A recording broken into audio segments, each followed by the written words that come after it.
Apa ciri-ciri mereka yang darahnya sudah mulai rusak, pembuluh darahnya sudah mulai tersumbat? Ya kaki gampang kesemutan, gampang baal, kebas-kebas. Kalau di kepala yo sering migrain, leher kenceng, tubuh lemah. Kalau terjadi sumbatan di jantung akan nyeri dada, sesak dan seterusnya. Itu menunjukkan bahwa sudah terjadinya kerusakan darah dan pembuluh darah. Pertanyaannya lagi, apa yang menyebabkan kerusakan darah dan pembuluh darah sehingga terjadinya kerusakan di sel-sel kita? Penyebabnya karena faktor radikal bebas. Tolong ini diperhatikan, ini penting sekali ilmunya. Radikal bebas. Radikal bebas itu satu molekul yang kehilangan pasangan elektronnya, sangat reaktif. Kalau nempel di sel, sel kita rusak. Entah itu sel darah merah, entah itu sel darah putih, di mana sel darah putih kita tahu sebagai antibodi tubuh kita, entah itu di pembuluh darah.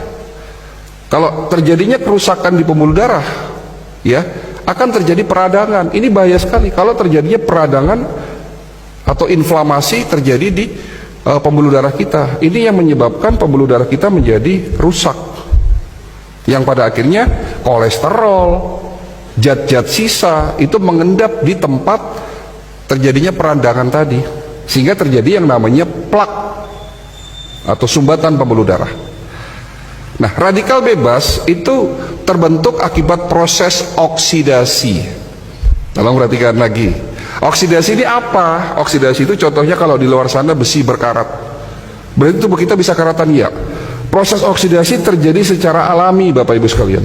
Bisa kita bernafas, beraktivitas, saya berbicara, bahkan kita tidur terjadi proses oksidasi.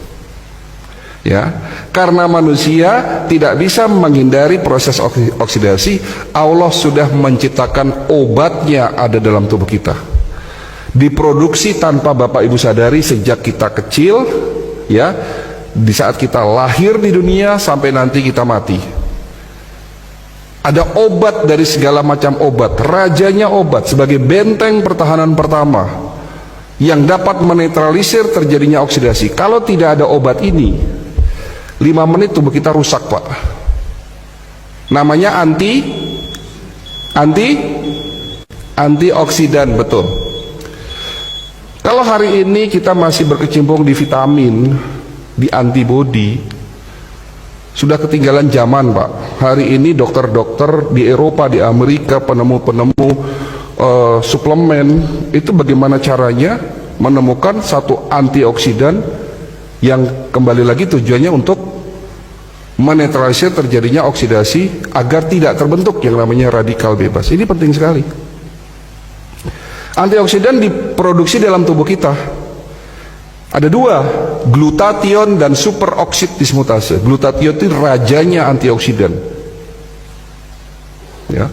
Dan SOD panglimanya. Ada raja yang memimpin negara, ada panglimanya atau perdana menteri lah. Jadi yang menjaga tubuh kita itu sesungguhnya bukan antibodi. Antibodi itu benteng pertahanan kedua, Pak. Benteng pertahanan pertama namanya antioksidan, glutathione dan superoksid dismutase. Namun setelah usia Bapak 40 tahun, produksi antioksidan, glutathione dan SOD menurun. Makanya itulah yang disebut tua. Menurunnya produksi antioksidan. Sehingga pada saat usia 40 tahun dan terus bertambah, terjadinya oksidasi yang tidak diimbangi dengan produksi antioksidan, sehingga terbentuk yang namanya radikal bebas. Dan radikal bebas inilah yang mulai merusak pelan-pelan sel-sel tubuh kita. Sudah mulai jelas ya, Pak? Sudah mulai jelas ya? Oke. Tapi Allah Maha Baik. Allah bukan hanya menciptakan antioksidan dalam tubuh kita, tapi juga sudah menyiapkan plan B-nya. Menciptakan antioksidan ada di sekitar kita sebagai obat, sebagai penawar. Ada di mana? Ada di buah dan tanaman herbal. Yang dimana antioksidan itu disebut sebagai prajurit-prajurit antioksidan. Jenisnya ada ratusan. Contoh, resveratrol, antioksidan yang dapat mencegah dan mengobati penyakit darah dan jantung, stroke, ada di buah yang berwarna merah keungu-unguan. Buah apa itu? Anggur, blueberry, strawberry, buah delima. Terong bukan buah, Pak. Ya. Tapi ada juga buah yang banyak mengandung antioksidan resveratrol. Selain itu juga banyak mengandung antioksidan lainnya. Tapi mungkin buah ini dianggap sebelah mata oleh kita. Padahal ini rajanya buah yang ada di Indonesia. Mungkin kalau delima susah, blueberry susah. Tapi buah ini ada di Indonesia. Namanya buah jamblang. Oke, jamblang bagus. Tapi ada yang lebih baik dari jamblang. Apa? Buah manggis, Pak. Kapan terakhir makan buah manggis?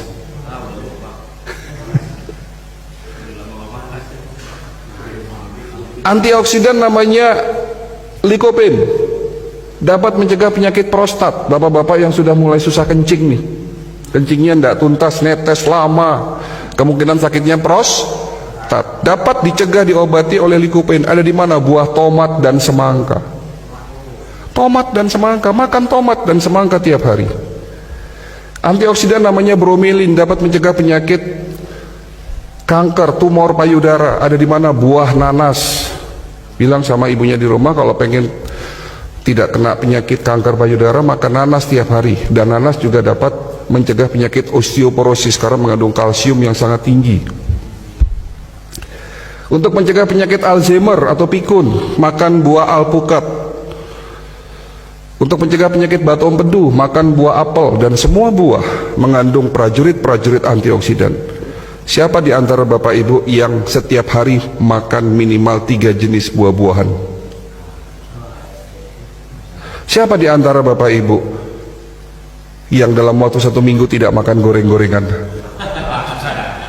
Siapa di antara Bapak Ibu yang di rumahnya tidak punya mie instan? Yang di rumahnya tidak punya mie instan, tunjuk tangan. Dan siapa di antara Bapak Ibu yang sudah meninggalkan gula pasir? Inilah jawaban kenapa masyarakat kita banyak yang sakit. Sementara Allah sudah memberikan berkah luar biasa kepada bangsa kita. Betul? Iklim terbaik, tanah paling subur, produsen buah terbesar di dunia, dan produsen tanaman obat terbesar nomor 2 di dunia. Ada 40.000 jenis tanaman obat yang belum kita manfaatkan secara benar. Ya. Antioksidan. Lalu bicara antibodi. Antibodi nggak usah dibahas lah, udah terlalu kuno ya. Tapi itu juga penting, di mana benteng pertahanan kedua adalah antibodi, dan benteng pertahanan ketiga, ya, proses yang paling penting dari semuanya itu adalah regenerasi sel. Kenapa penyakit diabetes nggak bisa sembuh-sembuh? Ya karena obat yang selama ini kita minum hanya sekedar nurunin gula. Tapi yang harus dilakukan, lakukanlah pengobatan secara holistik. Dibersihkan tubuh kita dari radikal bebas, dinetralisir proses oksidasinya, tentunya dengan herbal golongan fitofarmaka yang mengandung senyawa aktif antioksidan, ya. Lalu dikuatkan imunitasnya dan diberikan herbal atau suplemen yang memiliki fungsi regenerasi sel. Itulah holistic integrated medicine.